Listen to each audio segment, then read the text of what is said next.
used to have a poster when I worked at the school newspaper in college that said, "We haven't come that far and don't call me baby." I loved that poster and I thought it was true.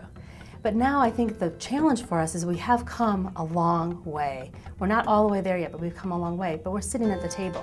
When you're at the table, you have to face all the challenges that all business people face, which is access to resources, access to capital, talent. So you're being bombarded with all these challenges that everyone faces, and it's hard to make gender a differentiator. So I think that our challenge is, how can we be at the table and face everything that you have to face as a business person, and also make sure that we're transforming business instead of business transforming us.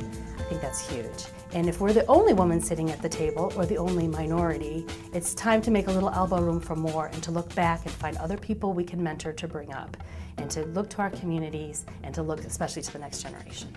Shauna is absolutely an advocate for women. I mean, she's a woman business owner with her partner Kate Reddy, and they're, not only building an organization that's woman-owned, but employs an awful lot of women and is interested in making a place in business productive and safe and good for women, but also she is very, very interested in younger women. Her work with the Girl Scouts and in mentoring young girls, her work with the National Organization of Women and Network Magazine. She's very much committed to the younger generation of women and making a place for them.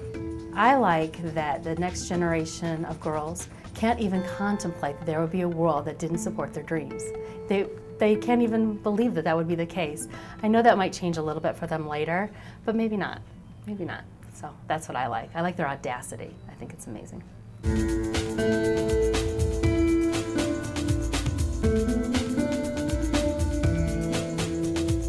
I was going to be a child psychologist. I was working with high school kids that were on drugs in Cleveland, Ohio. One of the kids, her father owned a bank, and I needed some extra money, and that's how I got into banking. So sort of a backward way of doing it, but I think the psychology bent was something that actually makes me a pretty good banker. People love to work with Diana because she gives a great deal of herself to each individual to help them become a better banker, a better community advocate, a better community partner. She's a great role model when it comes to mentoring. When I first came to the bank, Zions didn't have a lot of female officers in the bank, and I was one of the first female officers that they had. And I realized a real need to have more diversity within our institution. And as I looked around the community, I saw the same thing, that a lot of the organizations in town didn't have a lot of women or minorities in various aspects of their businesses around the community. So I've spent a lot of time getting to know women, setting up different programs for women and for minorities. Where I get the satisfaction is helping the next generation. And so I can look at the bank now and I can say we are very well diverse in the bank, and I had a part of that. And I can look around our community and say I had a part of that. I had a part of making sure that women had a voice in our community. She is an advocate for the community, for the business community, for social issues, and for economic development. She's a whirlwind. It's amazing.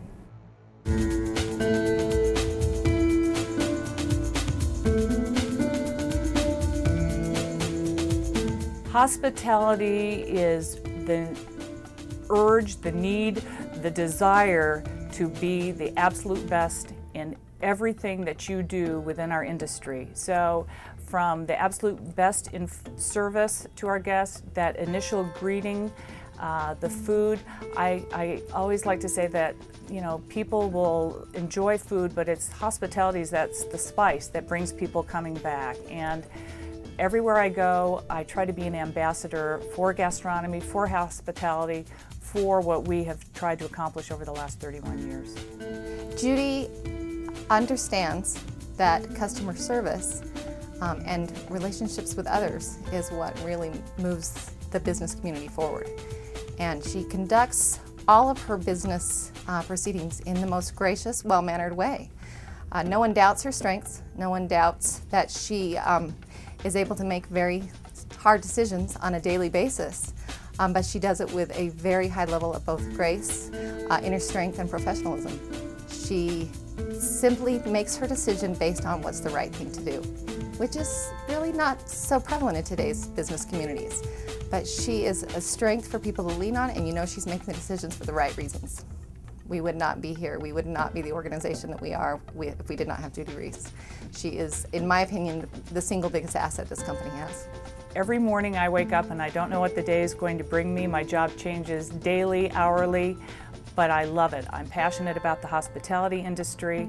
I absolutely love what I do, and I think if you love your career, then you will succeed.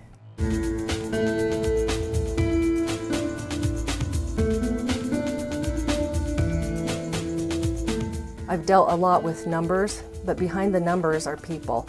And in my current position at the Utah Educational Savings Plan, we have 150,000 accounts. They're worth over $2.7 billion. But really what those numbers represent are children and their future college education. And that's very rewarding to know that we're helping out these families save for education, higher education for their children and grandchildren. Lynne is a totally responsible individual. If you ask Lynne to do anything, you can count on it being done well.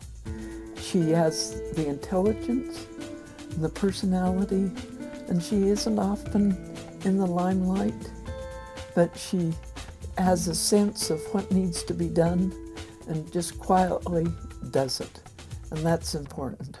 She cares about community issues. She's involved with her school and in her neighborhood. So she's a great citizen at all levels at the state. We're fortunate to have a person like Lynne Ward.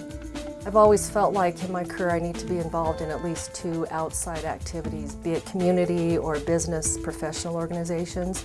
I'm currently involved in the Salt Lake Rotary, one of the United Way Change Councils, and then also I organize a golf league for Japanese American women. And it's a lot of fun because it's a way to get the Japanese community together. The youngest golfer is 13 years old and the oldest is 83 years old. Be prepared, do your homework, create your own luck, and do the right thing. Those principles have seemed to help me out in my career, and they've worked, and I think those are pretty simple to follow.